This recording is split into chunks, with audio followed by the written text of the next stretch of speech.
Hi dear students, कैसे हैं आप सभी लोग। मैं मोहित ठाकरे वेलकम करता हूं आपका आपके अपने यूट्यूब चैनल बीरन एकेडमी के ऊपर। दोस्तों, इससे पहले की वीडियो लेक्चर में हमने solubility of gases in liquids को पढ़ा। इसी से रिलेटेड हमारे एक जो इम्पोर्टेंट लॉ है उसे आज हम डिस्कस करेंगे। आज के इस वीडियो में हम कवर करेंगे Henry's law, applications of Henry's law and some limitations of Henry's law. Friends, आपके बोर्ड के एग्ज़ाम्स के पॉइंट ऑफ व्यू से ये क्वेश्चन एक इम्पॉर्टेंट क्वेश्चन है, क्योंकि कई बार ये क्वेश्चन 2 मार्क्स में पूछा गया है। क्वेश्चन इस टाइप से पूछा है कि आपसे हेनरीज लॉ के बारे में पूछा है, कई बार आपसे इसके एप्लीकेशंस पूछा है और कई बार आपके लिमिटेशंस भी यहाँ पर पूछे गए हैं। तो इन तीनों टॉपिक्स को हम इस वीडियो में कवर करने वाले हैं। वीडियो को ध्यान से देखिए। तो चलिए शुरू करते हैं। सबसे पहले हमारा हेनरीज लॉ। हेनरी लॉ जो था वो एक इंग्लिश केमिस्ट थे, विलियम हेनरी। उन्होंने प्रपोज किया था और इस लॉ के अकॉर्डिंग ये होता है कि the amount of dissolve gas in a liquid is proportional to partial vapour pressure of gases on the liquid. मतलब ये कि किसी गैस का सॉल्युबिलिटी किसी लिक्विड में उसके पार्शियल वेपर प्रेशर के डायरेक्टली प्रोपोर्शनल होगी।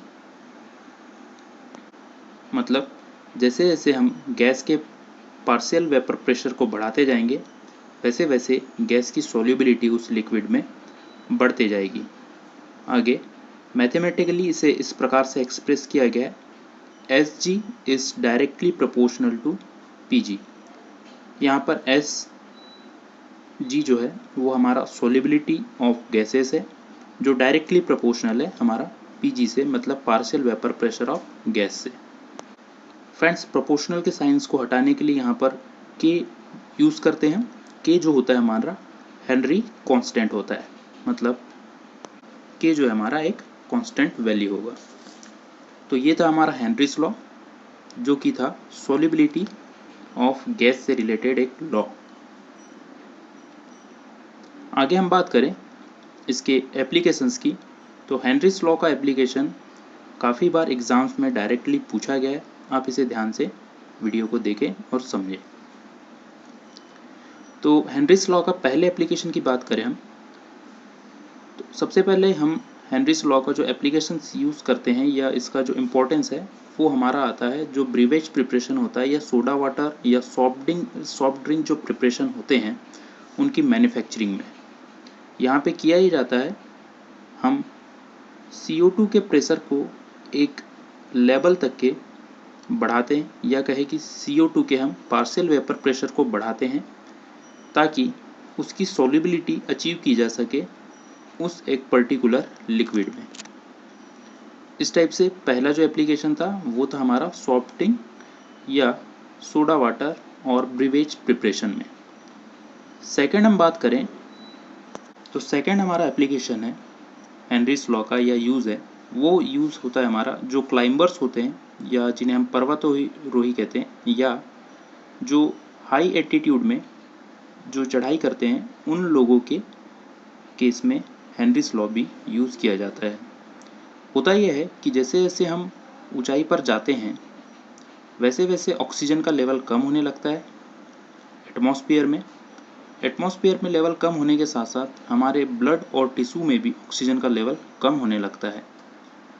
तो यहाँ पर क्लाइंबर्स जो होते हैं उन्हें वीकनेस फील होती है, या वोमिटिंग या इस टाइप के सिम्टम्स उनकी बॉडी में जनरेट होते हैं। और कुछ केसेस में हाइपोक्सिया या एनॉक्सिया, मतलब हाइपोक्सिया और एनॉक्सिया का मतलब ये है कि बहुत ज़्यादा अमाउंट में ऑक्सीजन का बॉडी में कम हो जाना, ये कंडीशंस भी एसोसिएटेड होती हैं। तो इन सभी कंडीशंस को सॉर्ट आउट करने के लिए वो अपने साथ में एक ऑक्सीजन टैंक लेके जाते हैं। उस टैंक की प्रिपरेशन में भी हमारा हेनरीज लॉ फॉलो होता है कि हम कितने प्रेशर से वहाँ पर ऑक्सीजन को भरेंगे तो वो एक पर्टिकुलर टाइम तक के हमारे बॉडी में एक प्रॉपर प्रेशर मेंटेन करके रखेगा ऑक्सीजन का। ये था हमारा फ्रेंड्स सेकंड एप्लीकेशन।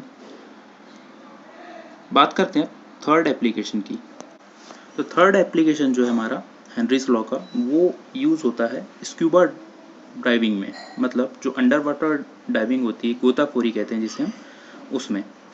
फ्रेंड्स होता ये है कि जब हम अंडर वाटर डाइविंग करते हैं तो इसके लिए अलग अलग टाइप के सिलेंडर्स हम यहाँ पर यूज़ करते हैं ताकि हम बॉडी में ऑक्सीजन का लेवल मेंटेन रख सकें। अब इस केस में ये होता है कि जब हम अंडर वाटर डाइविंग करते हैं उस केस में समुद्र की गहराई में जाने पर यहाँ पर प्रेशर भी बढ़ते जाता है। प्रेशर बढ़ने से ऑक्सीजन का या नाइट्रोजन का यहाँ पर ब्लड में लेवल बढ़ने लगता है। फ्रेंड्स होता ये है कि नाइट्रोजन हमारा जो होता है ये हमारे नॉर्मली जब हम ओपन एटमॉस्फेयर में हैं तो ये हमारे ब्लड में एब्जॉर्ब नहीं होता, लेकिन एटमॉस्फेयर में सबसे ज़्यादा प्रेजेंट होता है। तो जब हम ये टैंक भी लेके जाते हैं तो वहाँ पर भी होता ये है कि हम एक प्रॉपर वे में ऑक्सीजन और नाइट्रोजन का मिक्सचर लेके जाते हैं। इस केस में जब प्रेशर बढ़ता है अंडर वाटर डाइविंग के टाइम पे तो नाइट्रोजन भी हमारी ब्लड में एब्जॉर्ब होने लगता है, जिसके कारण जो अंडर वाटर ड्राइवर्स है या स्क्यूबा ड्राइविंग जो करते हैं वो लोग एक बैंड फील करते हैं। बैंड जो एक मेडिकल एसोसिएटेड टर्म है जिसे हम डिकम्प्रेशन सिकनेस भी बोलते हैं, मतलब ज़्यादा प्रेशर बढ़ने के कारण नाइट्रोजन का टिश्यू में या ब्लड में ये हमारी स्किन और बॉडी टिश्यूज़ पर नेगेटिव इफेक्ट डालता है। इस केस में हमारा हेनरीज लॉ की हेल्प से हम नाइट्रोजन और ऑक्सीजन के प्रेशर को यहाँ पर उन टैंक्स में मेंटेन करते हैं। इसके लिए सबसे अच्छा जो सॉल्यूशन अभी जो रिसेंट यूज़ किया जा रहा है वो होता है ट्राइमिक्स नाम का सिलेंडर यूज़ करना। ट्राइमिक्स सिलेंडर में होता ये है नाइट्रोजन ऑक्सीजन के साथ साथ हीलियम का भी यूज़ किया जाता है। हीलियम जो होता है अपने इनर्ट नेचर और लेस एब्जॉर्प्शन कराता है नाइट्रोजन का ब्लड में। इस कारण से हम हीलियम को इस टैंक में यूज़ करते हैं। तो ये था हमारा तीसरा एप्लीकेशन हेनरीज लॉ का, जिसमें हमने समझा कि स्कूबा ड्राइविंग में किस टाइप से हम नाइट्रोजन के एब्जॉर्प्शन को कम करवाते हैं और हीलियम का यूज़ करते हैं। आप लोग ये भी बोलेंगे फ्रेंड्स कि जब हम नाइट्रोजन को पूरी तरीके से यहाँ पर डिस्प्लेस कर दें ऑक्सीजन से, तो ये हम नहीं कर सकते, याद रखना, क्योंकि अगर से हम पूरी की पूरी मॉलिक्यूलर ऑक्सीजन लेंगे उस टैंक में तो यहाँ पर होता ये है कि ऑक्सीजन टॉक्सिसिटी होती है। इससे होता ये है कि आइस में कैपिलरीज फट जाती हैं और प्लस हमारे लंग्स और जो टिश्यू हैं दूसरे ये भी डैमेज होते हैं। इसलिए हम प्योर ऑक्सीजन या मॉलिक्यूलर ऑक्सीजन को रेस्पायरेशन पर्पस के लिए यूज़ नहीं कर सकते। इसलिए हमें ट्राइमिक्स यानी कि नाइट्रोजन, हीलियम और ऑक्सीजन के मिक्सचर को यूज़ करना पड़ता है। ट्राइमिक्स में जो होता है हीलियम का परसेंटेज होता है 11.7%, नाइट्रोजन का जो परसेंटेज होता है 56.2% और ऑक्सीजन का जो परसेंटेज होता है 32.1% होता है। इस टाइप से ये कुछ इम्पोर्टेंट एप्लीकेशंस थे हमारे हेनरीज लॉ के। अब हम बात करते हैं लिमिटेशंस ऑफ हेनरीज लॉ। तो फ्रेंड्स हेनरीज लॉ जो हमारा फॉलो होगा वो इन्हीं केसेस में होगा जिन्हें हमने नीचे पॉइंट्स में लिखा हुआ है। तो सबसे पहला हमारा जो पॉइंट है वो है गैस को लेस सॉल्युबल होना चाहिए किसी लिक्विड में। मतलब ये कि गैस और लिक्विड का हमेशा डाइल्यूट सॉल्यूशन ही बनना चाहिए। बस इसी पॉइंट को आप याद रखिए, इसी के बेसिस पे आप बाकी पॉइंट्स को अरेंज कर सकते हैं। अब हमें फ्रेंड्स करना क्या है कि गैस को किसी भी टाइप से हेनरीज लॉ फॉलो वहीं पे होगा जहाँ पर सिर्फ गैस जो हो वो बहुत कम सॉल्युबल हो लिक्विड में। तो ऐसे केस में हम क्या क्या कर सकते हैं, प्रेशर को हम कम कर सकते हैं जो हमारा सेकंड पॉइंट है। प्रेशर को आप कम करोगे तो गैस की सॉल्युबिलिटी भी कम होगी। तीसरा, टेम्परेचर को हम बढ़ा सकते हैं, क्योंकि हमने पढ़ा हुआ है, जब इफेक्ट ऑफ टेम्परेचर हमने पढ़ा था सॉल्युबिलिटी ऑफ गैसेस में, वहाँ पे हमने देखा था कि जो टेम्परेचर बढ़ाने पर गैस की सॉल्युबिलिटी कम होती है। तो इस टाइप से भी आप जो है गैस की सॉल्युबिलिटी को कम कर सकते हैं। तीसरा बात करें तो गैस को बिहेव करना चाहिए एक आइडियल गैसेस की तरह। तो हमें मालूम है कि जो भी आइडियल गैसेस होती है उन्हें सॉल्यूशन से या किसी दूसरी चीज़ों से रिएक्शन कम करती है। तो जितनी भी आइडियल गैसेस होंगी उस केस में भी हेनरीज लॉ जो होगा फॉलो होगा। इसके साथ साथ गैस को हमारे सॉल्वेंट के साथ में रिएक्ट नहीं करना चाहिए और कोई एक प्रोडक्ट नहीं बनाना चाहिए। जैसे एग्जांपल में लिखा हुआ है, जब अमोनिया गैस रिएक्ट कर रही है वाटर के साथ में तो ये अमोनियम प्रोडक्ट बना रही है। इस केस में यहाँ पर हेनरीज लॉ फॉलो नहीं होगा। तो ये जो कुछ 5 पॉइंट्स थे, इनमें हेनरीज लॉ केवल फॉलो होगा। इसके अलावा जो भी होगा, मतलब हम प्रेशर अगर से हाई कर दें तो यहाँ पर हेनरीज लॉ फॉलो नहीं होगा। टेम्परेचर अगर से हम कम कर दें तो हेनरीज लॉ फॉलो नहीं होगा। गैस का बिहेव अगर से आइडियल नेचर का नहीं है तो यहाँ पे हेनरीज लॉ फॉलो नहीं होगा।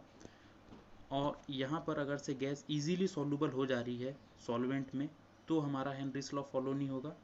या हम कहें कि गैस अगर से रिएक्ट कर रही है, इजीली रिएक्ट कर रही है किसी सॉल्वेंट के साथ में, तो भी यहाँ पर हेनरीज लॉ फॉलो नहीं होगा। या कोई ये मिलकर एक नया प्रोडक्ट बना ले रहे हैं, गैस और लिक्विड मिलकर कोई एक नया प्रोडक्ट बना रहे हैं, इस केस में भी हेनरीज लॉ जो होगा ये फॉलो नहीं होगा।